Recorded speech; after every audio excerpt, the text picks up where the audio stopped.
আজকে রান্না করব দেশি ডাঁটা আলু দিয়ে ট্যাংরা মাছের ঝাল। তো এখানে আমি ট্যাংরা মাছগুলোকে প্রথমে ভালো করে ধুয়ে ভেজে নিয়েছি।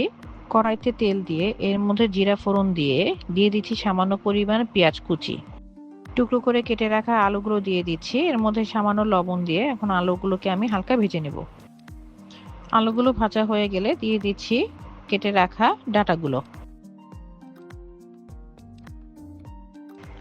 লবণ, শুকনো মরিচের গুঁড়ো, হলুদ গুঁড়ো দিয়ে ডাঁটা আলুগুলোকে খুব ভালোভাবে ভেজে নেব। ভালোভাবে ভাজা হয়ে গেলে এর মধ্যে পরিমাণ মতো জল দিয়ে জলটি ফুটে উঠলে আমি এর মধ্যে দিয়ে দিচ্ছি ভেজে রাখা ট্যাংরা মাছগুলো। বেটে রাখা জিরা সামান্য জল দিয়ে গুলে এর মধ্যে দিয়ে খুব ভালোভাবে মাছটাকে এখন ফুটিয়ে নেব। রান্না হয়ে গেল দেশি ডাঁটা আলু দিয়ে ট্যাংরা মাছের ঝাল। আশা করছি আমার ভিডিওটি আপনাদের ভালো লাগবে। ধন্যবাদ।